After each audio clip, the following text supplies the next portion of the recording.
A to the K. To the K. To the K. Coming up tonight on the Ringside Report.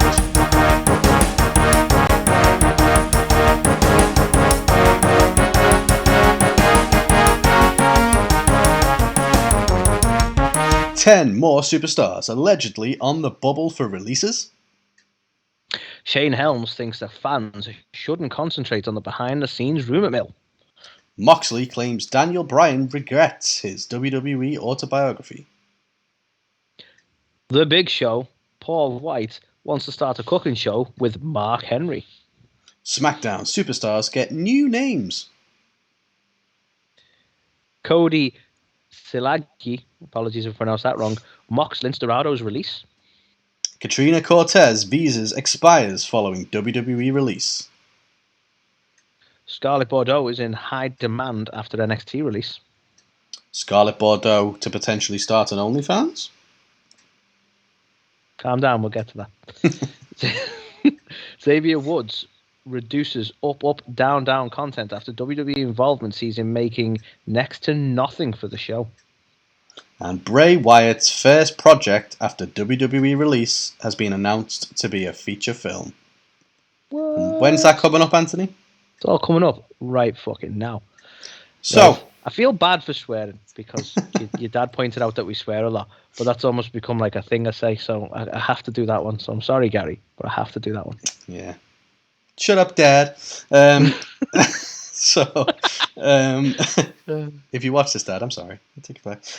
So, let's go with the first one, shall we? The first piece of news this week is there are potentially 10 more wrestlers on the bubble of being released. So, obviously, we had some significant cuts from WWE a week or so ago. And according to Uncle Dave on the Wrestling Observer Radio, there was 10 additional superstars at least who were on the edge of being released by the company following the releases last week. So I think it kind of fits in with the supposed ethos of WWE looking for younger stars now. So they want to basically change their whole model from finding talent on the indies who've worked for a long time, building up their own character, who are probably, slightly older, into kind of developing homegrown talent, who are like, in their kind of 20s kind of thing, just to kind of build them up. So it makes you wonder, doesn't it? I think a little bit of additional news came out about this, that there was also a lot of people in NXT as well, obviously with their kind of NXT 2.0. So I don't know whether they are part of that 10, they are the full 10, or this is in addition to them 10.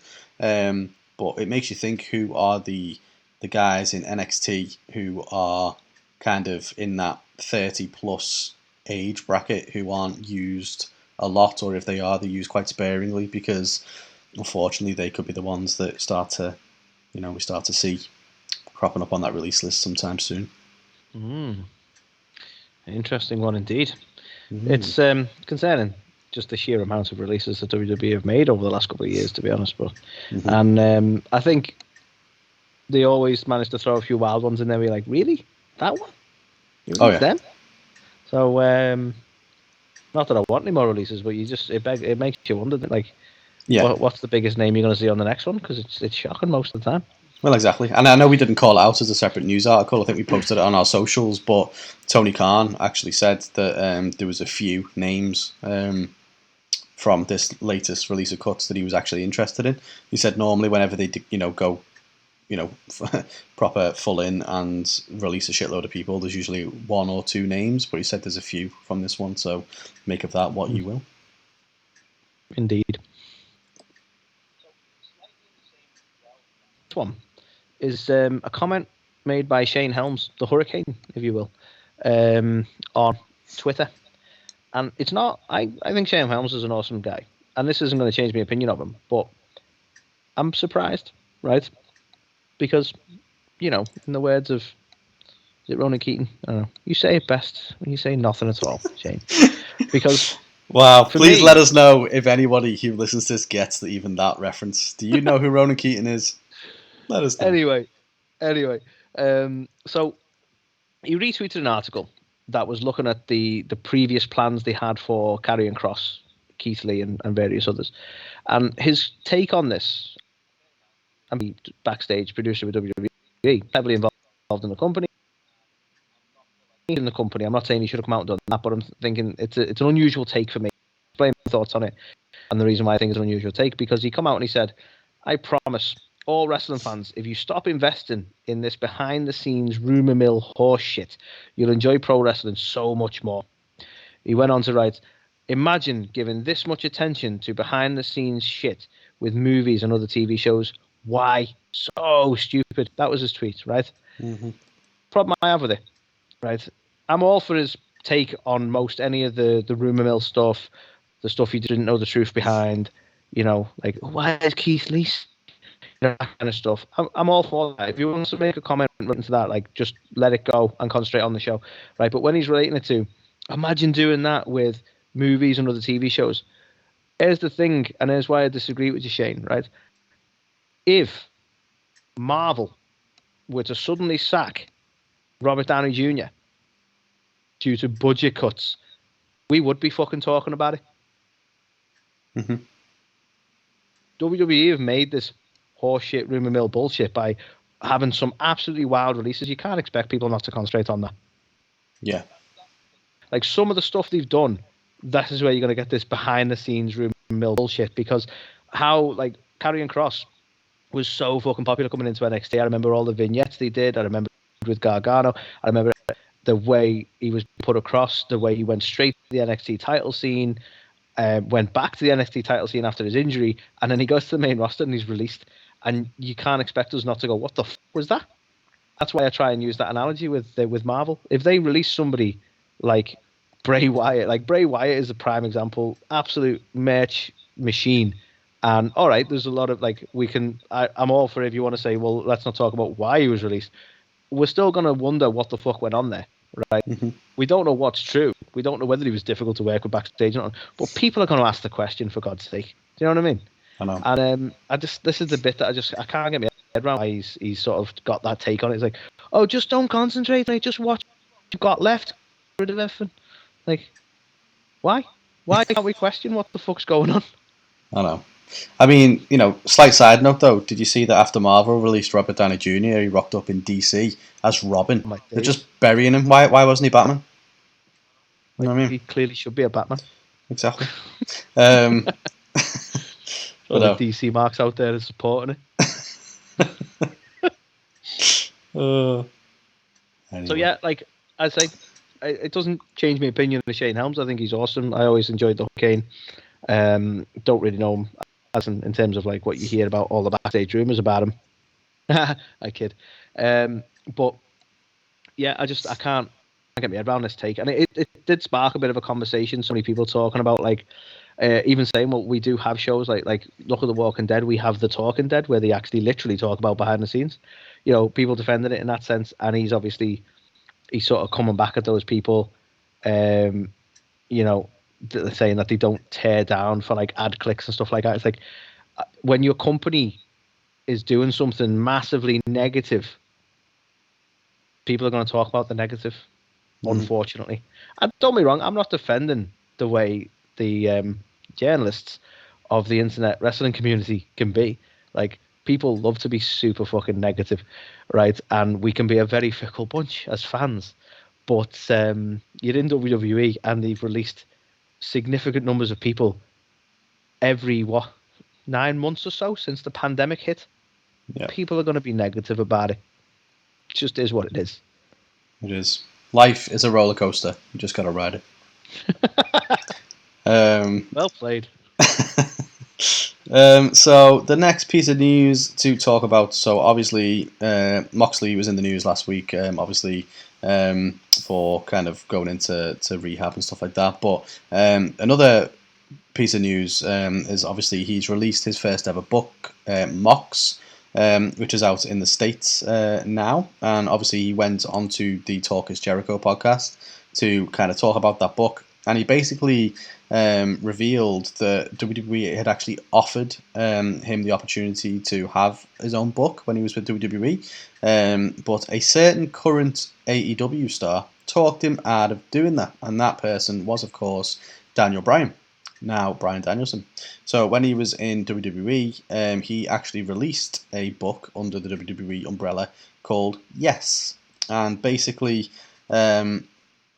Moxley said that he asked Bryan Danielson, because he'd obviously written the book with WWE, and he said, if you could go back in time, would you do that book?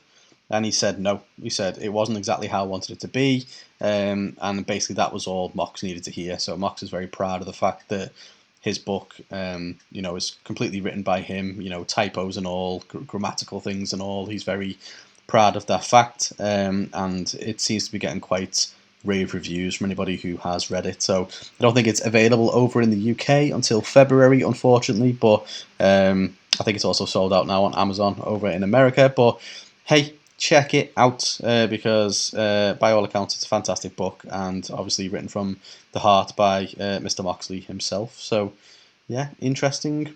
WWE censoring things. Who would have thunk it? Who would have thunk it? Madness.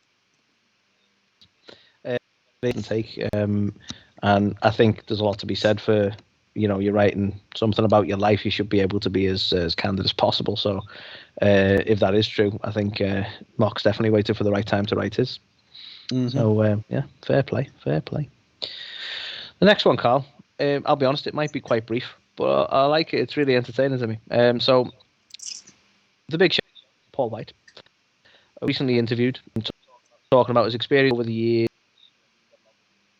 There's a lot of people I would recommend anyone have a listen. I believe this was on Charlie Marlowe and the 590.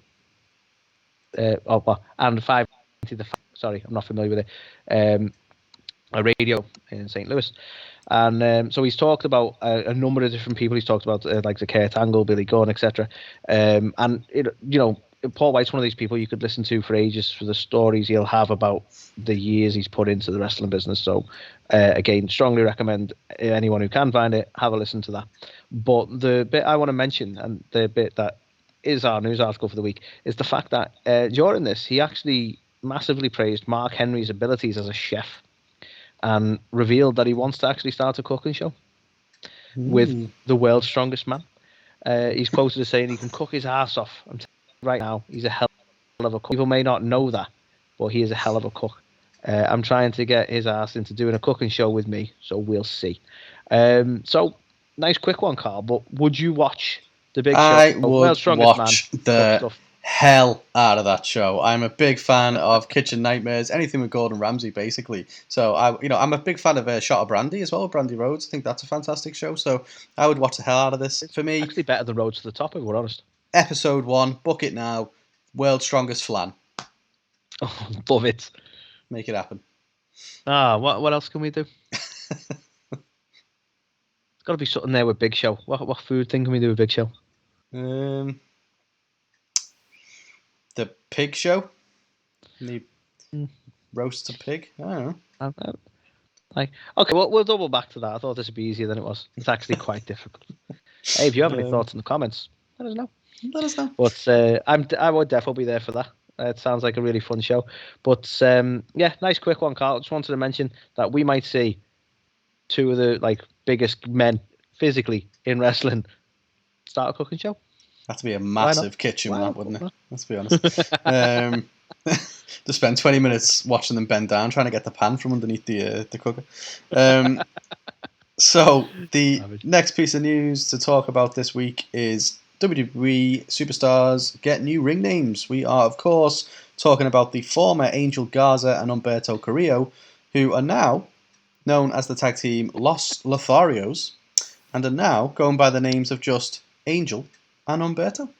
So, as is tradition in WWE, it was actually, I think we spoke last week about Via actually gaining a last name, becoming Via Mahan. Yeah, and that is unusual. Yeah, that is unusual because everybody seems to lose, obviously, their first name or last name in the company. But I haven't actually got the tweet here. I don't know if you saw it, but Big E actually tweeted out something like, welcome to the club or something like that, and like, or, you know, we meet at 7 or whatever, bring this, or, you know, there's obviously Big E Langston. There's clearly a few of them, so I think quite a lot of them are having a bit of Actually, I really enjoyed that tweet. I thought it was a nice little nod to the fact that people had like they almost formed a club over this, because I think he mentioned Cesaro as well, didn't he? Who again had a last name when I don't even know Cesaro's last name anymore. That's how long it's been. Well, no, so Cesaro was his last name. I think he was Antonio Cesaro. You should remember this, Antonio Schiavone. You're totally right. It was. I didn't mean to just make you. Wow, you look like Tony Schiavone. Antonio Schiavone. As a fun story, because honestly, the Schiavone reference isn't like the wildest comment, like the beard and the hair and stuff. Did you ever watch? Like, I've just gone on a tangent now because fuck it, why not? Did you ever watch Home Improvement when you were a kid? No, Tim Allen. I know you loved it, didn't you? I did, but did you watch it enough to know who Al Borland was? No. Okay, so for those who were fans who want to research this, this is the most recent thing that made me feel old. And, like, it actually made me laugh. It didn't offend me, but I happened to be out at a bar, and I decided, you know, I'll wear a shirt rather than a t-shirt, and I put like this plaid shirt on, and it happened to be red, and I got someone saying to me, "You look just like Al Borland," and I'm like, "Fuck," because I'm old enough to get that reference. Secondly, they're not fucking wrong, and that's disappointing. Okay, Carl's googling right now. Yeah, I'm gonna find this out. I don't even know how you spell his name. God damn it! Oh, actually, I don't know. Maybe the fact you had a plaid shirt on. Perhaps it was literally the outfit just happened to coincide, but beard and hair, and the shirt just finished the whole look. So the Al Borland connection was made. I prefer Antonio Schiavone. That's what I'm going to go with. See, you lost your last name. That's what happened. So interesting. Although I am a big fan of Los Lotharios as a tag team name. To be fair play. I'm here for it. But yeah, just Angel and Humberto now. Gone are Garza and Carrillo. Sad times. But you know, in recent news, Garza and Carrillo have actually been rumored to be heading to AEW. What are Garza and Carrillo doing in the Impact Zone? But yeah, another slew of like some unnecessary name changes. Yeah, I actually find it weird just being Angel. I think he needed the last name. I think it added something. Yeah, a little bit. Like especially because like, his tweet, like, I don't know if your head went to this. This is what happened to me. Well, his tweet was like, "Just call me Angel," and I'm like, "In the morning." And that's what happened to me. So I'd prefer he stay Angel Garza personally. Yeah, I mean, screw it. Let's just go with A and H at this point. Yeah. Can you imagine what fools would just take their own names and just reduce it to just like the first letter of the names? You know, fools. Anyway, well, can you imagine a time in WWE where it's like, no, it's too many names. Stone Cold Steve, that's way too much going on. You're Steve now. Like, yeah. Tactful, isn't it? I'd love that, to be fair. Anyway, so my next one, Karl, might be a little bit more obscure, right? So Cody, and again, apologies if I'm pronouncing this wrong, Sayagi. Now, he is known in the wrestling community on a level because he is the father of the wrestling personality, apparently now, Izzy, who, as I understand it, sort of got her fame from being a massive Bayley fan in the NXT audience. So sort of garnered a bit of popularity and became a wrestling personality on the back of that. So Cody, on top of that, being her father, has decided to, you know, piggyback ride on them her coattails. wrestling fame. Riding them coattails. And, you know, when you're riding them coattails and getting involved in wrestling biz because your daughter was a massive Bayley fan, what you're going to do is be a dick on social media. So he quite recently tweeted to Lince Dorado, sorry. And he basically said, and just in a bit of an arsey comment, saying, "Good luck in your future endeavours," with a smiley face emoji. And this was obviously after Lince had revealed he'd been released, which was not great. And I'm not quite sure what his mentality was on this, or even why he didn't really like him. He did subsequently delete the tweet. He actually further put up saying, you know, basically, Lince, no need to talk because I've truly already said too much. I'm man enough to admit when I'm wrong. I sincerely apologise for my insensitive tweet on Thursday. Deleting the tweet is not enough. I owe you a direct apology. I also recognise and respect what you're dealing with professionally in this moment. I should have never made such a rude off-the-cuff remark. I'm sorry. I should never have made a rude off-the-cuff remark again. Okay. Anyway, I truly apologise for my actions. I read it wrong. You're a talented wrestler, and I know that you'll continue to thrive in pro wrestling business. I want you to know that with sincerity, I do wish you and your family the best. #apology. And it just makes you wonder, like I'm all for, like, you know what, he regretted it, deleted it, and apologised. But in what world did you think it was appropriate to someone who's just lost their job to do that? Yeah. So I'm not going to try and put a spotlight more on this. And be like, isn't he an ass? But it was an arsey comment that he shouldn't have made, and yeah, weird. Yeah, I mean, didn't someone else weigh in on this as well? I can't remember who it was. It was another WWE superstar weighed in, basically saying that the mother of Izzy also was giving them a load of crap as well. At one point in I've time, not seen that bit. Like the interaction I did see, and we'll get to that because you that's interesting. I want to know more. What I will say is, Lince Dorado did respond to him saying, "Don't worry, fam. I see you. I'll be at Silver Spurs Arena today at 4 after my competition. Come down and talk. We're gonna talk or what?" Question mark. That was Lince Dorado's response to the guy. But no, I'd not actually heard that. So I think I saw it on Reddit. Somebody made a thread, and I can't remember who it is. But yeah, it's basically someone else said that they were constantly coming at them on Twitter and saying horrible things and stuff like that. So yeah, it doesn't seem to be, unfortunately, a one-off. It seems to be maybe something in the family. Isn't that weird? Like, no offense to them, but like, you know, your daughter's like like Bailey was all about positivity in NXT as well, and your daughter's a massive fan of Bailey, and it now slowly evolves into this, like, you've become negative internet trolls. Like, unusual. Yeah. I wish I could find it now because it's gonna piss me off trying to know who it was who said it. Who said it? Who said it? Where is he? Anyway. I can't let it go. Yeah, sorry. Damn it. It's cool. It's cool. It's not cool. But yeah, so there may be more to it. Guys on Reddit, it's awesome.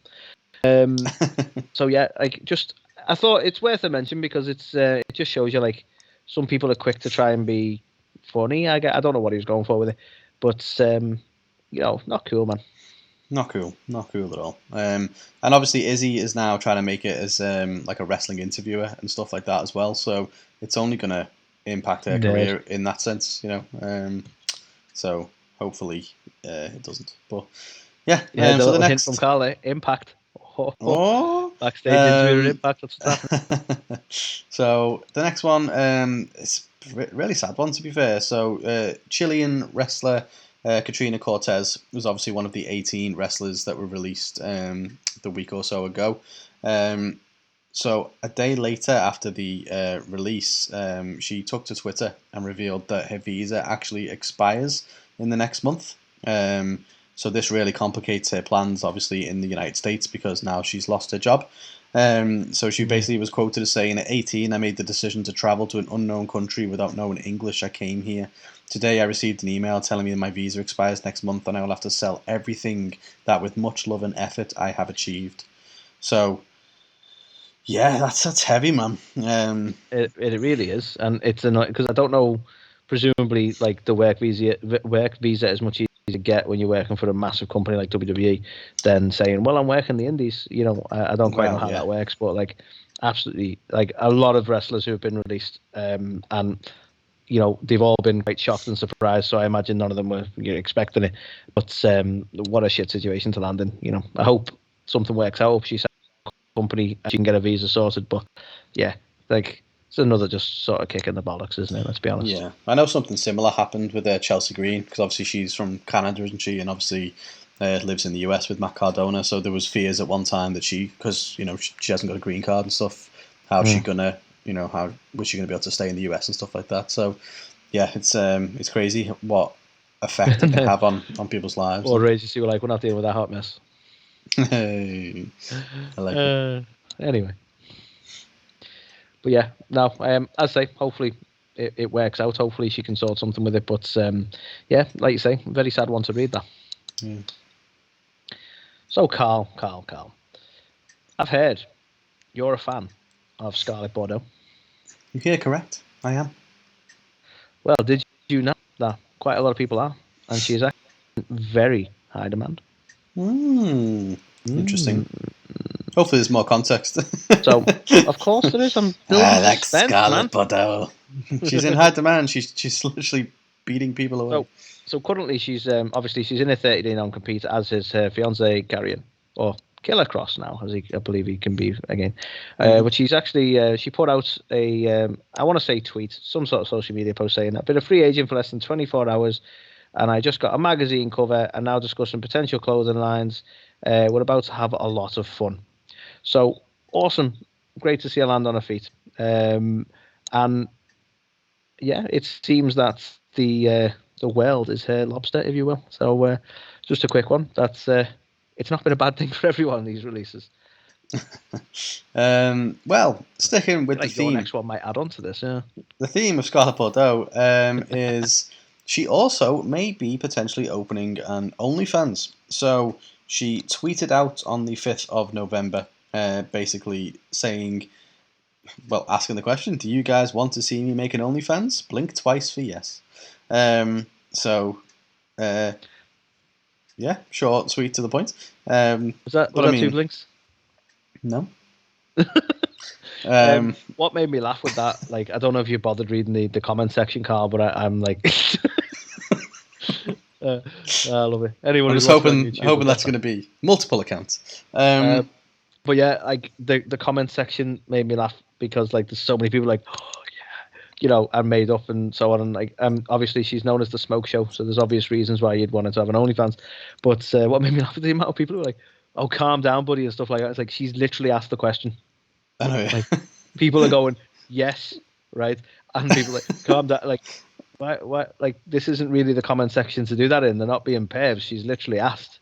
Yeah, I mean, like, if someone's posting something like really, you know, wholesome and innocent, and someone's like, "Yeah, when you're making an OnlyFans," like, that's when you okay. tell them to calm down. When someone literally goes, "Who wants to see me making OnlyFans?" and you go, "Yeah, me." Oh, whoa, buddy! Like, what? Dude, she's getting married. It's like, yeah, like, not what she asked, though, is it?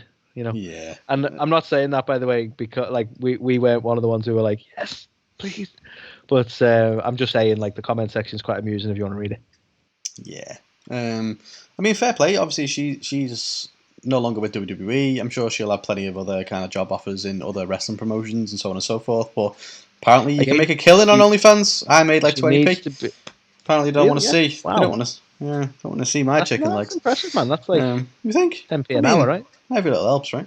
But yeah, no, I kid. But yeah, I mean, apparently you can make an absolute wedge on there. So why not? If people want to pay to see you post some pictures and whatnot, then sounds go for it. Indeed. You do, you girlfriend. Mm-hmm. It's free money, isn't it? Really. But that being said, I don't want extracurricular activities to stop her from being the hype man for Killer Cross, because I still maintain, in or out of WWE, she is the person who builds him up as the badass he is. So I still want to see them as a pair. The hype man? Maybe I don't want this OnlyFans anymore. No, I think that's like the term, isn't it? Like, regardless of gender, it's like you're a hype man, right? They're a hype person, Anthony. Sorry, I'm not woke enough to Karl. Yeah, I don't know what's safe to say and what isn't anymore. So let's swiftly move away from that. Pandora's box. What is it with you, Ronan Keaton and Craig David? What's going on? I don't know. Switch it up, man. Switch it up. I'm really showing my age because it's all like mid 2000s. Yeah, really bad. Early 2000s. Really bad. So yeah, that's me. It's you. Right. So the next one, Karl. This is it's interesting. I'd love to know the truth behind it, and we probably never will, right? Because Xavier's not really giving much away. But the article itself, the bit we're going to talk about, is the fact that Xavier Woods famously has his YouTube channel, Up, Up, Down, Down. with a number of different content creators. And basically, there's a belief that a lot of the content creators involved have stopped posting as much. You'll notice the content hasn't really been that much in recent weeks. And they've done this in solidarity with Xavier Woods. And this is down to the fact that he doesn't make that much money at all out of it because WWE own the channel. Now, Woods has actually not defended this point because there's a belief that he's been taken advantage of. He's got a really bad deal over up down down. He founded it, he created it, and it's his. But Xavier has actually said that the channel has always been WWE's. There was a belief that he created it and sold it to WWE, but Xavier actually has sort of refuted that and said no, WWE have always owned it as a product or whatever.